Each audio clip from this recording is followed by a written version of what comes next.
Oke. Litosfer. Kemarin atmosfer adalah lapisan udara, hidrosfer lapisan air. Jadi litosfer adalah lapisan darat, lapisan daratan. Sama seperti atmosfer dan hidrosfer, litosfer berasal dari bahasa Yunani yaitu litos dan sfera. Litos itu batuan, sfera itu lapisan. Jadi secara harfiah maknanya sebagai lapisan batuan.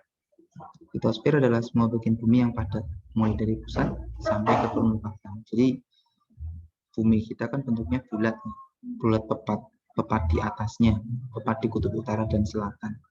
Nah, dalam bumi itu, di dalam inti bumi itu masih dalam kerangka lapisan atmosfer. Jadi inti bumi kita bentuknya logam dari silikat dan besi. Dari silikat dan besi, bentuknya logam bulat. Kalau kalian pernah melihat peluru ya, peluru pistol angin, nah bulat seperti itu, bulat seperti kelereng gitu. Inti buminya seperti itu sebenarnya. Nah, inti bumi yang bulat itulah yang kemudian menggerakkan bumi di atasnya dengan gerakan yang sangat smooth sampai kita tidak terasa kalau bumi kita itu sedang berputar saat ini. Saat ini saya ada di Kudus, kalian mungkin ada yang di Pati, ada yang di Jepara, ada yang dimanapun. Sebenarnya kita sedang melakukan, bumi kita sedang melakukan gerakan yang kita sama sekali tidak merasakan gerakan tersebut. Gerakan itu adalah rotasi bumi.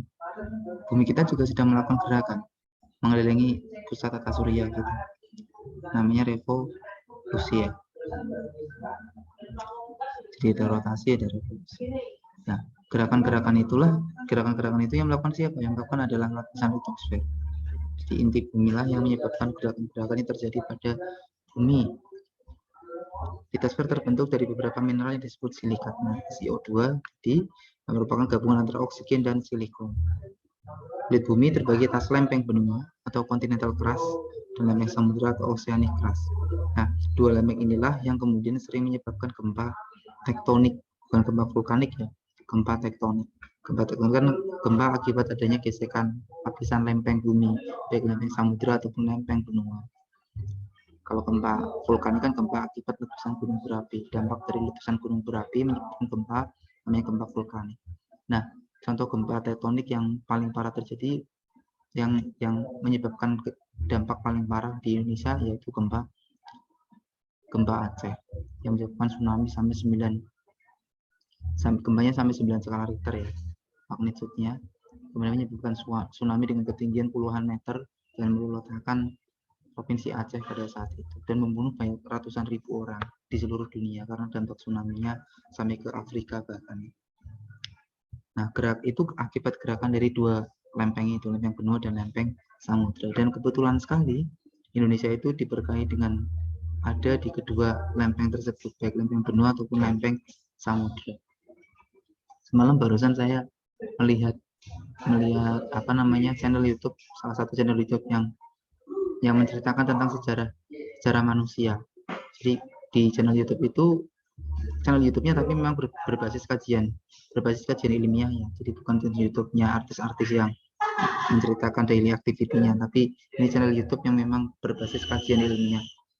Jadi di channel YouTube itu menyampaikan bahwa dulunya Indonesia itu hanya ada dua kepulauan besar. Satu kepulauan yang sekarang menjadi Pulau Sumatera, Jawa, dan Kalimantan. Jadi dulunya itu di masa-masa 5.000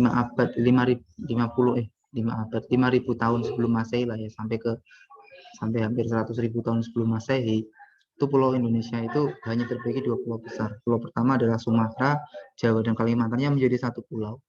Dan pulau berikutnya adalah Papua itu, yang kemudian bersatu dengan Australia. Hanya ada dua pulau itu dan beberapa pulau-pulau kecil yang sekarang sangat banyak ada di sekitar Indonesia.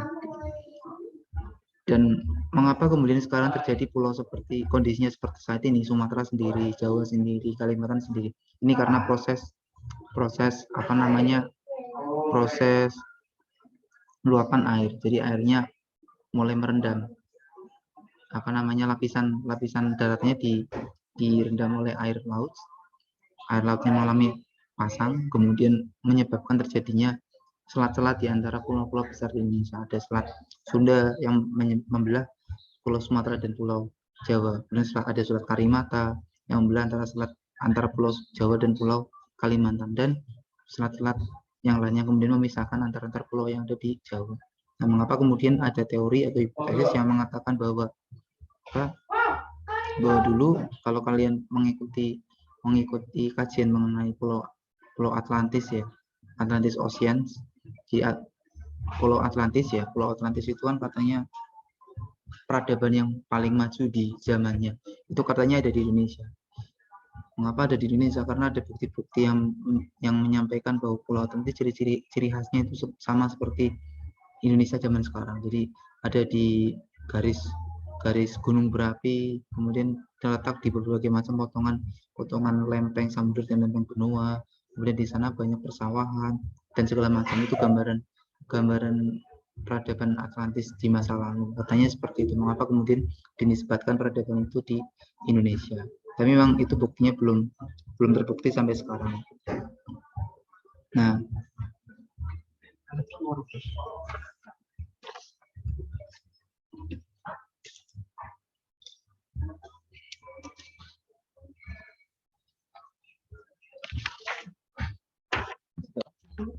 yang bisa.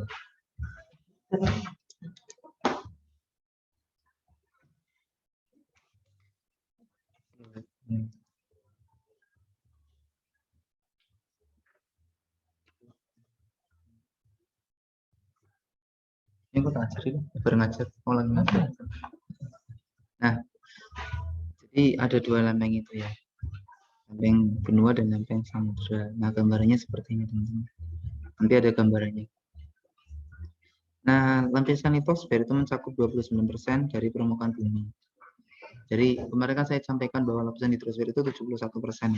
Jadi sisanya adalah lapisan litosfer. Tanah adalah tempat produksi sebagian besar makanan bagi makhluk hidup. Jadi produsen yang menghasilkan oksigen utama di dunia ini itu membutuhkan tanah. Mengapa? Walaupun jumlahnya sedikit ya lapisan litosfer, tapi sebenarnya fungsinya sangat urgent karena untuk pertumbuhan makhluk hidup, satu-satunya makhluk hidup yang bisa menghasilkan unsur yang sangat dibutuhkan oleh seluruh makhluk hidup lainnya, yaitu tanaman. Apabila tidak ada tanah, maka makhluk hidup yang lain juga akan mati, karena produksi oksigennya habis. Karena manusia itu tidak hanya memanfaatkan oksigen yang ada secara alami di atmosfer, tapi juga memanfaatkan oksigen yang dihasilkan oleh tanaman yang tumbuh di tanah. Walaupun sekarang banyak teknologi yang kemudian berkembang yang bisa menumbuhkan tanaman tanpa menggunakan tanah, yaitu teknologi hidroponik.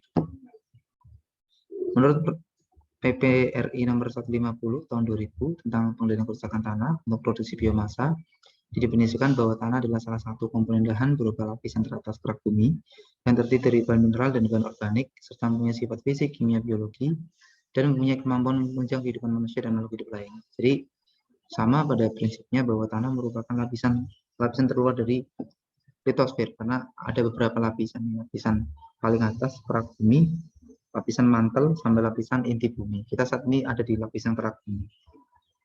Kemudian punya karakteristik fisik, kimia, biologi, dan dapat menunjang kehidupan manusia dan makhluk hidup lainnya. Ini unsur-unsur yang ada pada kerak bumi, teman-teman. Mulai dari yang paling banyak adalah unsur oksigen. Jadi unsur oksigen juga ada di tanah karena dibutuhkan oleh tanaman. Kemudian yang kedua ada silikon atau Si, jumlahnya sekitar 27,7, kemudian aluminium, kemudian besi, kemudian kalsium, sodium, potasium, magnesium, titanium, dan unsur-unsur lain jumlahnya kecil ya, mulai dari titanium sampai karbon. Nah, unsur-unsur ini tidak kemudian berada secara tunggal, kadang-kadang membentuk ikatan seperti silika tadi, yaitu ikatan antara silikon dan oksigen. Kemudian nanti ada yang namanya unsur sial, ikatan antara Si dan Al. Nah, ini teman-teman gambaran lapisan benua yang ada di bumi kita. African plate,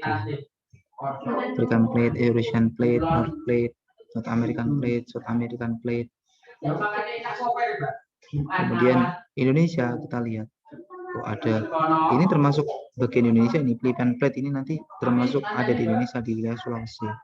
Ini Australian plate ini juga termasuk Indonesia, masuk dalam sini. Kemudian Eurasian plate ini juga Indonesia. Jadi Indonesia itu ada di 3 lapisan. Mengapa kemudian Indonesia berpotensi sangat tinggi untuk terjadi gempa tektonik gitu, karena ada di beberapa potongan-potongan lapisan bumi. Ini susunan lapisan bumi teman-teman, mulai dari yang pertama lapisan kerak ya, kulit bumi atau keras. Lapisan bumi yang paling atas ketebalannya sekitar 70 km.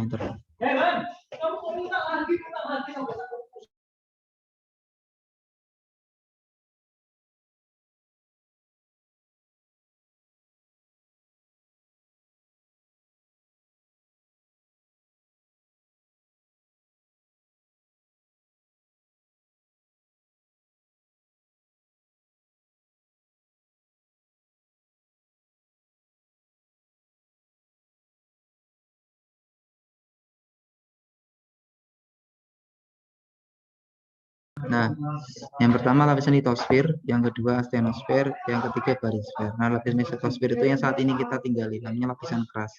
Jadi kita wilayah manusia sampai ke 70 km teman. Jadi dari atas permukaan bumi sampai 70 km ke dalam itu termasuk lapisan keras. Yang kedua astenosfer, itu lapisan mantel sampai ketebalan 2.900 km. Jadi dari 70 km ke bawah tanah sampai ke dalam 2.900. Nah, di lapisan atmosfer ini sudah tinggi suhunya sampai 3.000 derajat Celcius. Bentuknya materi cair kental berpijar. Dan yang paling dalam adalah lapisan core atau lapisan inti. Jadi kalau kalian tahu nama prosesor ya, Core i3 ya, itu namanya inti ya. Mengapa dinamakan core? Karena memang itu intinya komputer itu apa namanya, Pentiumnya ya, prosesornya. Intinya komputer itu prosesornya. Ya, tergantung prosesornya kan, kinerja komputer kan tergantung prosesornya. Laptop misalkan, laptopnya apa itu pakainya, Intel Core i3, itu berarti nanti kinerjanya seperti apa, karena inti itu sangat berpengaruh terhadap lapisan yang lainnya. Tersusun dari lapisan nikel dan besi. Yang saya sampaikan tadi ya, bahwa inti bumi itu susunannya adalah nikel dan besi. Inti luar atau outer core tebalnya sekitar 2.200 km, suhunya 3.900 derajat Celcius. Dan inti dalam atau inner core tebalnya 2.500 kilo, suhunya sekitar 4.800 derajat Celcius. Jadi sangat panas. Bahkan tapi sepanasnya inti bumi itu tidak sepanas neraka ya teman-teman ya. Jadi neraka lebih panas daripada inti bumi. Jauh lebih panas daripada inti bumi. Padahal inti bumi sampai 4.800. Di suhu sekitar 1.000 derajat Celcius saja itu manusia sudah bisa hancur dalam hitungan jam. Apalagi di suhu 4.800. Mengapa belum ada satupun makhluk, tidak ada makhluk yang bisa sampai ke mantel, nggak ada. Hanya alat-alat yang bisa sampai ke mantel bumi memang ada. Alat-alat yang memang diciptakan oleh manusia untuk mengetahui kondisi yang ada di dalam inti bumi.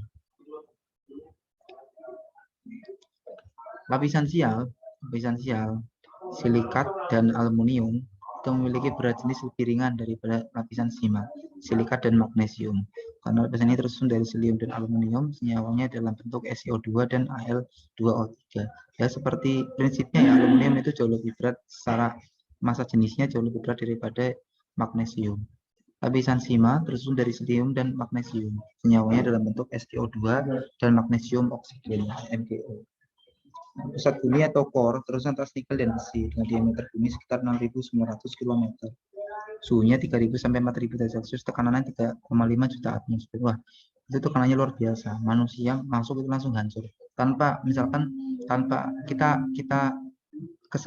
kita kesampingkan suhu di sana. Dengan tekanan segitu pun manusia itu bisa langsung hancur karena tekanannya sangat besar. Bahkan tidak manusia ya, benda yang lebih keras dari manusia, contoh besi atau baja, masuk ke lapisan itu pasti hancur karena tekanannya sangat besar.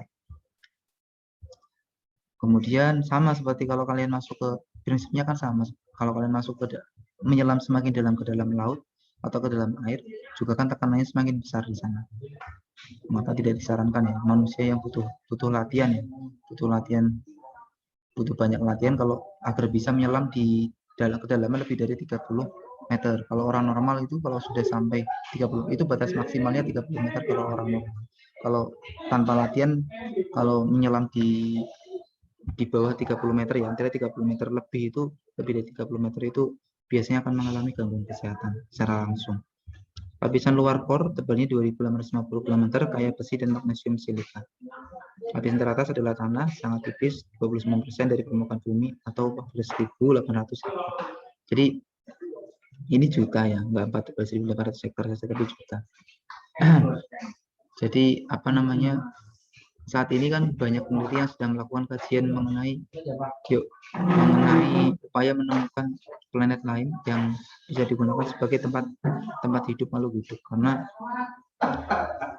apa namanya, ada kondisi di mana bumi itu kondisinya tidak akan bisa menampung makhluk hidup yang ada di bumi saat ini. Maka kemudian banyak ilmuwan yang kemudian berusaha melakukan kajian, penelitian, berusaha menemukan bumi lain yang ada di luar susunan tata surya kita. Ternyata yang paling dekat tidak ada di galaksi Bima Sakti, tidak ada ciri-ciri planet yang mirip dengan bumi, adanya di galaksi lain di luar galaksi Bima Sakti. Padahal saat ini kondisi manusia saja untuk mencapai planet terdekat dengan bumi butuh waktu yang sangat lama, karena secara teknologi belum sampai ke sana. Contoh misalkan manusia ingin pergi ke Mars, itu butuh waktu beberapa tahun untuk bisa sampai ke Mars. Apalagi kalau sampai keluar tata surya kita, jadi butuh waktu sampai puluhan tahun, mungkin ratusan tahun, karena hitungannya kan jutaan tahun cahaya ya. Kurang, tidak hanya kilometer tapi tahun cahaya itu sudah berapa ratus kilometer, berapa ratus ribu kilometer itu.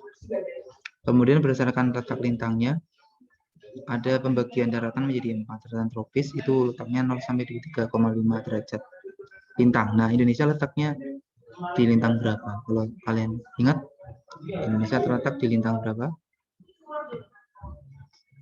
Ada yang masih ingat deh pelajaran geografi? Indonesia itu terletak di posisi lintang berapa? Kan masuk tropis nih Indonesia. Coba yang masih ingat, berapakah Indonesia? Letak garis lintang Indonesia.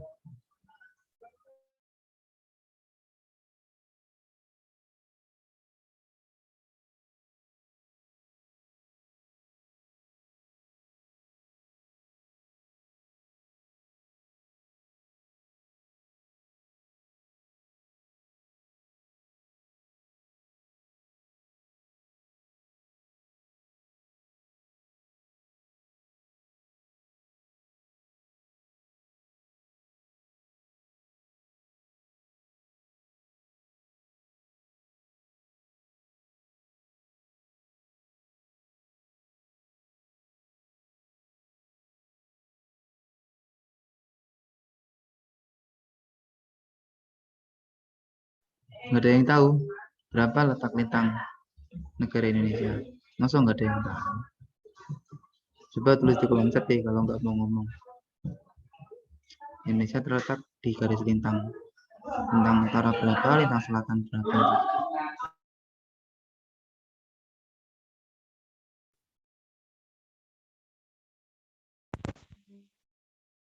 Lintang selatan, Pak. Berapa Inga? Lintang sampai 110 lintang.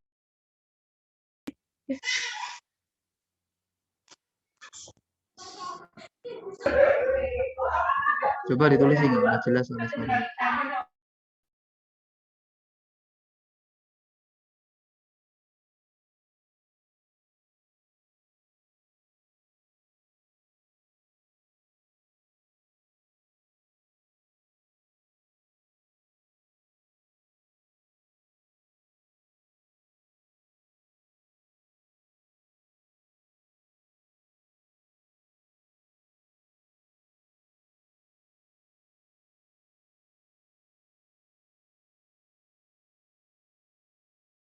Bener apa enggak tuh jawabannya ini? 60 lintang utara sampai 110 lintang selatan. Kan sudah ada patokannya tuh, tropis itu 0 sampai 23,5. Artinya berarti Indonesia ya posisi lintangnya antara ini, tidak lebih dari 23.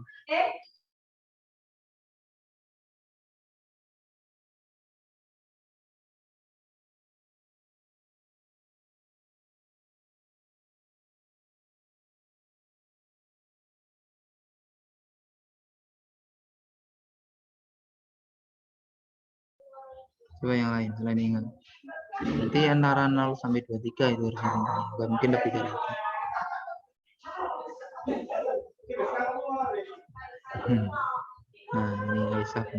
95 derajat sampai 141 bujur timur. 6 derajat lintang utara dan 11 derajat lintang selatan. Ya, betul itu 6 sampai 11. Lintang utaranya 6, lintang selatannya 11.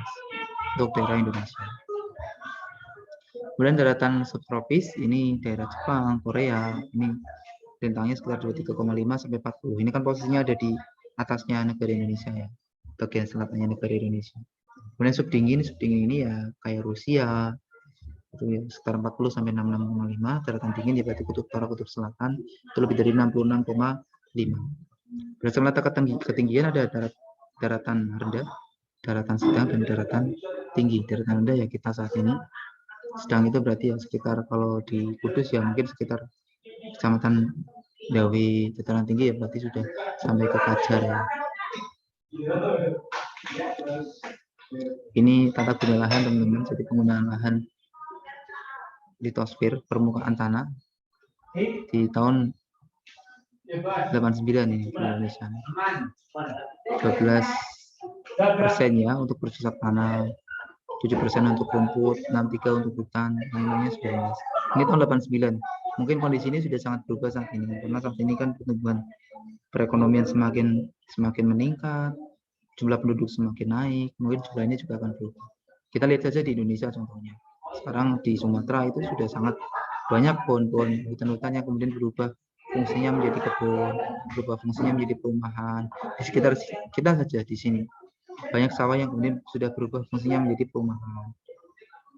Jadi artinya angka ini sudah sangat berbeda kondisinya sampai dari kondisi saat ini. Penyebabnya mengapa terjadi pencemaran daratan? Yang pertama ada faktor internal. Faktor internal itu berasal dari peristiwa alam, kayak gunung berapi contohnya. Nah, gunung berapi itu biasanya menyebabkan kerusakan pada tanah, kerusakan jangka pendek tapi kemudian bermanfaat jangka panjang. Karena muntahan gunung berapi mengeluarkan unsur-unsur kimia yang berguna bagi kesuburan tanah. Dan pencemaran karena faktor alam tidak menjadi beban dalam masalah lingkungan karena alam punya kemampuan homeostasis. Kemudian yang kedua faktor eksternal. Nah ini penyebabnya adalah aktivitas manusia berimbas pada daya dukung alam bagi kehidupan manusia yang kemudian mengalami perubahan. Contoh misalkan ada kebocoran tangki minyak kemudian mencemari tanah yang ada di sana. Karena kalau di Indonesia kan kebanyakan pengeboran minyak kan enggak ada yang lepas pantai, tapi juga banyak juga yang di lepas pantai. Contohnya di daerah mana? Bojonegoro. Bojonegoro kan itu salah satu pengeboran minyak yang tidak lepas pantai. Bayangkan misalkan terjadi kebocoran, kayak contoh di Lumpur Lapindo. Lumpur Lapindo kan dulunya kan bukan genangan air seperti itu, tapi kemudian terjadi kebocoran. Akhirnya tata guna lahannya berubah. Berhektar-hektar tanah yang ada di sekitar Sidoarjo di sana kemudian berubah bentuk, berubah fungsinya. Yang dulunya menjadi kawasan industri dan kawasan perumahan desa, kemudian berubah bentuk menjadi danau, dadaan. Danaunya tidak danau bersih, tapi danau kotor yang isinya gas yang berbahaya bagi kesehatan manusia. Ini akibat penyebab aktivitas manusia, menyebabkan pencemaran daratan. Kemudian dampak pada kesehatan tergantung pada tipe polutan, jalur masuk dan kerentanan polusi. Jadi ini tergantung. Kalau jalur masuknya lewat mulut biasanya berdampak pada sistem pencernaan. Kalau jalur masuknya port entry-nya lewat saluran pernapasan lewat hidung, berarti nanti gangguannya pada sistem pernapasan. Kalau jalur masuknya lewat kulit, biasanya nanti yang terganggu adalah fungsi saluran ekstresinya, sistem ekstresinya, dan kerentanan polusi. Berbagai macam pestisida. Jadi pestisida itu merupakan salah satu unsur pencemar utama di tanah. Ini bisa menyebabkan karsinogenik. Kemudian timbal, ini bisa menyebabkan kerusakan otak dan kerusakan ginjal. Timbal ini sering digunakan juga di berbagai macam jenis industri. Kemudian bensin, ini bisa menyebabkan leukemia pada paparan yang terus-menerus. Kemudian merkuri bisa menyebabkan kerusakan ginjal. Merkuri ini sering digunakan pada emas ya, untuk memurnikan emas. Jadi kalian yang sering menggunakan emas, hati-hati karena pada saat proses pemurnian emas itu menggunakan merkuri, sehingga berdampak kepada kerusakan ginjal. Yang berikutnya adalah PCB. PCB ini sering digunakan pada alat-alat elektronik. Ini bisa menyebabkan kerusakan hati. Organofosfat dan karbamat ini sering digunakan pada pestisida, bisa menyebabkan gangguan saraf otot. Dan chlorotolurin ini sering digunakan di PDAM, sering digunakan pada pembersihan kolam renang, pembersihan limbah ini sering menggunakan klor, atau kalau kalian di rumah menggunakan pembersih kloset ini juga biasanya kandungannya adalah klor salah satunya. Ini bisa menyebabkan perubahan fungsi hati, ginjal, dan syaraf. Ini dampak pencemaran tanah terhadap kesehatan manusia. Sedangkan pada ekosistem, perubahan kimia tanah yang radikal dapat timbul dari adanya bahan kimia beracun berbahaya bahkan pada dosis yang rendah sekali. Jadi kalau tanah mengalami pencemaran tanah dalam dosis kecil apapun itu akan menyebabkan gangguan struktur tanah begitu. Mengapa kemudian kalau kalian lihat sekarang kualitas tanaman yang ditumbuhkan itu jauh berbeda dengan zaman dahulu. Kalau zaman dahulu mungkin kalian melihat, kalau saya rasakan ya, tebu kalau zaman dahulu tuh ukurannya tinggi-tinggi, besar-besar. Batangnya itu besar-besar. Kalau sekarang tuh zaman sekarang itu kecil-kecil. Salah satunya karena memang kualitas tanahnya, unsur harinya itu berubah tidak sebanyak zaman dahulu. Kemudian sekarang itu sedang ramai yang namanya pertanian organik tanpa menggunakan pupuk-pupuk kimia. Nah, sekarang kan karena di tahun 80 sampai 2000-an itu sudah berkembang yang namanya pupuk kimia. Nah, pupuk kimia ini berdampak kepada kerusakan tanah. Semakin banyak penggunaan pupuk kimia, maka kerusakan tanahnya akan semakin tinggi. Mengapa kemudian ada proses pembajakan tanah? Setiap beberapa tahun sekali biasanya kan tanah akan dibajak. Tujuan pembajakan tanah atau remediasi kalau dalam istilah kesehatan lingkungan itu adalah untuk mengembalikan kembali fungsi tanah. Jadi tanah di dalamnya ada unsur sulfur, ada unsur fosfor, nitrogen. Setelah dibajak itu kemudian akan kembali fungsi tanahnya. Kemudian perubahan ini dapat menyebabkan perubahan metabolisme dari mikroorganisme endemik dan arthropoda yang hidup di lingkungan tanah tersebut. Jadi dampak pencemaran tanah itu merubah salah satunya adalah yang terubah dalam mikroorganisme endemik dan arthropoda yang ada di lingkungan tanah. Cacing-cacing yang fungsinya sebagai pengurai itu kemudian mati karena ada pencemaran tanah. Kemudian dapat memusnahkan beberapa spesies primer dari rantai makanan yang dapat memberi akibat besar terhadap predator atau tingkatan lain dari rantai makanan. Jadi kalau misalkan cacing mati, padahal cacing merupakan konsumen tingkat 1, maka konsumen tingkat 2-nya juga akan terganggu. Ayam misalkan, dan sebagainya. Akhirnya rantai makanan itu akan terganggu. Kemudian dapat terjadi efek akumulasi pencemar dari rantai makanan bawah sampai atas. Ada yang namanya bioakumulasi, biomagnifikasi. Jadi kalau misalkan tanahnya itu banyak mengandung bahan kimia, kemudian si cacing itu mengkonsumsi bahan kimia tersebut, maka akan terus mengalami akumulasi. Cacing itu akan mengandung bahan kimia, cacing itu kemudian dikonsumsi tanah, dikonsumsi oleh ayam itu juga akan mengkonsumsi bahan kimia, dan lain sebagainya. Ya, bahan kimia itu akan terus terakumulasi seiring meningkatnya rantai makanan. Dampak lanjutan pada konservasi tanaman di mana tanaman tidak mampu menahan lapisan tanah dari erosi. Ini dampak jangka panjangnya, teman-teman. Kalau terjadi perusahaan tanah yang parah dan terjadi erosi. Ini beberapa jenis penyakit bawaan tanah atau soil-borne disease. Ada penyakit tetanus, disebabkan oleh Clostridium tetani, ada antraks, Bacillus anthracis, kemudian akibat jamur ada histoplasmosis, ada aspergillosis, ada oxyriasis, ada ankylostomiasis. Kemudian ada penyakit tidak menular, ini TB dan fluorosis. Ini akibat keracunan, kadmium dan keracunan. Ini beberapa jenis penyakit bawaan tanah atau soil-borne disease. Kemudian terakhir ini pengaruh tata guna lahan terhadap kesehatan lingkungan. Dan beberapa kajiannya, ini kajiannya. Jadi kehutanan, ada taman, kesehatan lingkungan dan rekreasi, ada pesawat tanah. Gitu teman-teman untuk materi litosfer. Jadi untuk ketiga lapisan sudah saya jelaskan semua. Nanti kurang satu materi lagi, setelah itu nanti UTS. Materi berikutnya minggu depan insya Allah nanti akan saya sampaikan tentang epidemiologi lingkungan. Sebenarnya ada materi ekologi sih, cuma materi ekologi kan sudah, nanti kalau mau ya nanti saya singgung sedikit tentang ekologi, baru nanti membahas mengenai epidemiologi lingkungan. Setelah itu baru nanti UTS.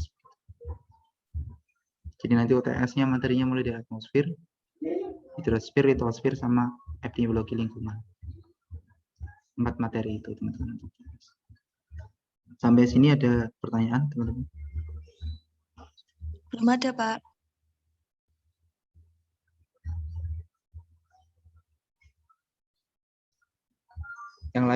Selain Iin, ada pertanyaan? Belum ada, Pak.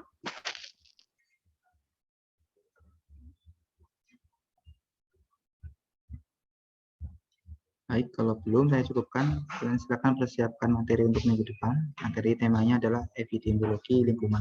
Silakan nanti kalian bisa ingat-ingat apa penyakit-penyakit yang sudah kalian ambil, kalian pilih di materi atmosfer dan hidrosfer. Nanti akan coba kita combine dengan epidemiologi lingkungan. Apakah benar penyakit yang kalian pilih kemarin itu masuk dalam golongan penyakit lingkungan, berbasis lingkungan? Nanti kita akan membuat namanya teori simpul. Yang akan saya jelaskan di materi tersebut namanya teori simpul. Jadi kita akan membuat simpul-simpul penyakit dari mulai simpul 1 sampai simpul ke-4. Apakah berhubungan atau tidak? Nanti akan saya jelaskan di minggu depan.